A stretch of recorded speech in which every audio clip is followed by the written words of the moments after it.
Lämp, Part 2. Cotton Gleam didn't seem to notice, though. Oh, if only you could have seen the old Crystal Empire. The proper Crystal Empire, a glorious people benevolently enslaved by the cruel King Sombra. She took a deep, dreamy breath, then sighed. Granted, we did not, strictly speaking, see it ourselves. The wondrous age of King Sombra was cut short more than 1,000 years before our time. All because of the vile hierarchy. Princess Celestia and Prince Tiberius, Brickleam explained quietly, as if not to steal his sister's thunder. They banished him! Cotton Gleam shrieked. Banished! She took a moment to catch her breath. At least he did the proper thing, and took his rightful kingdom with him to a place where time stood still. Wait, did he actually take the entire Crystal Empire? King Sombra was trapped for 1,000 years, but then he and the Crystal Empire returned. Cotton Gleam nodded sagely. All seemed well until the sinister Princess Cadence and her husband Prince Dakimakura came along and savagely murdered him. You know, I always feel that some pony made a transliteration error with his name. Brickleam mused quietly. He was foreign. His sister hissed. We've been over this! She quickly cleared her throat. Anyway, King Sombra's tyranny ended, only to be replaced by love and kindness. The Crystal Empire grew soft. And then, do you know what happened then, son of Phyllis? It's still Sprout. Sprout thought, but didn't bother to point it out again. Something even worse, like free puppies for all? She gave him an open scowl. And then they brought their spawn into this world, Princess Flurryhearts. And she was raised to be just and sweet. How horrible? Sprout tried, but he had genuine trouble understanding how these ponies ticked. Even his most demented daydreams about evil Pegasus ponies or unicorns had never come close to this warped view of the world. It was. She huffed. You wouldn't have liked it. Yeah, it sure sounds like a living nightmare. He muttered and rolled his eyes when the siblings nodded in agreement. So we did what any sane pony would have done. He hesitated. You tried to destroy magic? Cotton Gleam blinked. What? No, don't be absurd. She exchanged bewildered looks with her brother. We tried to murder her first.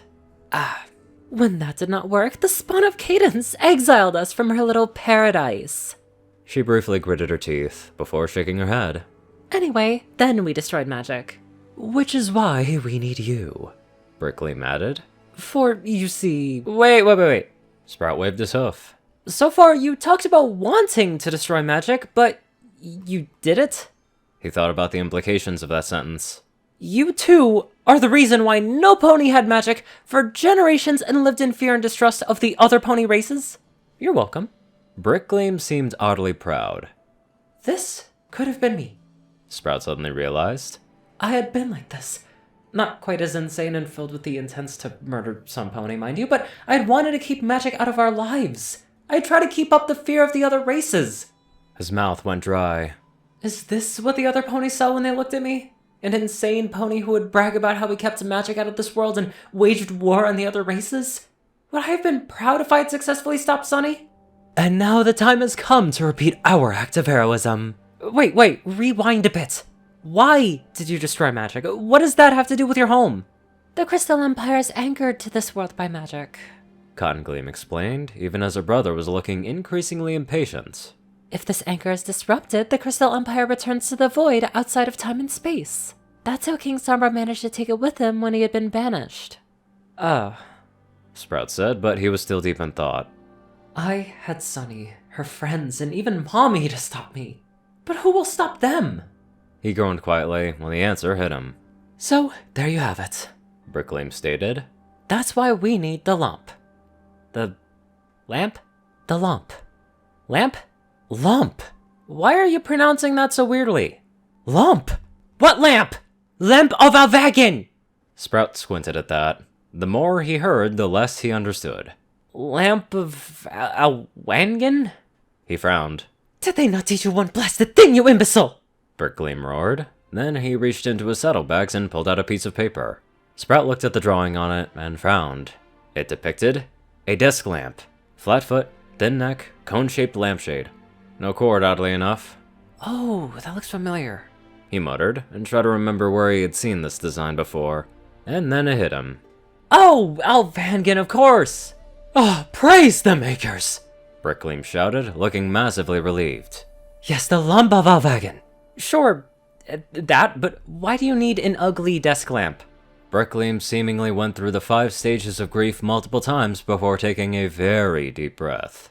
Son, Phyllis, I need you to make a promise, he finally whispered. When you die and meet your ancestors, try to find out who failed their duties. And once you find that pony, slap them. Right, Sprout whispered back. But my name is still Sprout. Calling some pony by their first name is a sign of respect, Brickleam hissed. So maybe you should start earning it. Wow, guy's got some nerve. So should I start calling him Son of Cedar? Sprout rolled his eyes, which, unlike his inner monologue, was something Brickleam noticed. Is that your reaction to me telling you the ways of our people? He snarled. And then, because being a jerk verbally wasn't enough, he actually tackled Sprout. Hey, wait a second! Sprout yelped, even as he hit the ground. He tried to scramble away, but the larger stallion placed a front hoof on his chest and applied just enough pressure to make his point. Get the lump. The pressure increased ever so slightly. Now. Yes, sorry! Sprout whined. A part of him wanted to cry, not only because of the slight pain, but because everything about Brickleam made him feel like a foal by comparison. He's stronger, he's more determined, he's angrier. What could I possibly do against him? How am I supposed to stop him? He sniffled. I'm not the hero, I'm just a brat, a screw-up. Not good enough for sheriff, not even good enough for deputy, an idiot. He froze when he saw the faintest hint of a chance. But this guy may just be an even bigger idiot than me. Sprout almost laughed when he realized what he had to do. The fate of magic depends on me being the smartest pony in the room. The lamp's upstairs in the attic, he heard himself say. I'll get it. Make haste, son of Phyllis, Brickleam intoned and removed his hoof.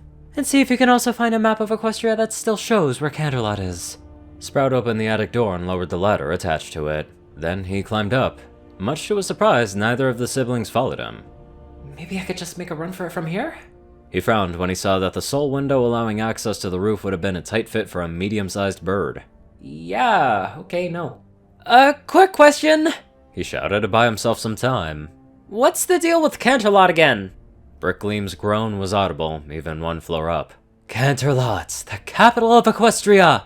Maybe it got renamed since we last went there. A pause, followed by a sigh. Go ahead, ask. Why do you want to go there? There was a quiet curse. There's an ancient artifact that saturates Equestria with magic. It is so old that no pony knows its original name, or even if it has a name. Some call it the Trinity Crystal, others the Heart of Magic. It's a set of 3 crystals, and it's kept at the School for Gifted Unicorns. That made Sprout blink, and he actually leaned down through the attic hatch. Wait, the most important artifact in the history of this continent was kept at a school? Cottongleam gave him a genuine shrug. We are as surprised as you are, son of Phyllis. You would expect something like this to be in some sort of high-security vault, but it had to be kept in the open, hanging proudly over a central arch in the main hallway. Princess Celestia either realized that the crystal set wouldn't work in a vault, or she tried to hide it in plain sight. Brickleam nodded slowly to himself. As you will travel with us, you will come to realize that there are some truly odd ponies out there. Yeah, I kinda noticed that, Sprout muttered as he pulled his head back. He started to shuffle through the boxes that had been stored up there here before his birth. None of them had been meant for his eyes, of course. It had just been pure coincidence that the hatch leading to the attic was in what later became his room. When he had been a foal, he had regarded the boxed items as secret treasures, wondering what stories were behind them. As he got older, though, he had started to view them as old junk. Some old books, he wasn't an avid reader, vinyl records with music that had probably been old whenever his parents had been dating, and, well, assorted items. Discarded designs, spare parts, and prototypes. Of course, nothing that could be weaponized. Canterlogic's patented line of self-defense items was slightly too dangerous to be kept in an attic of the company founder's home.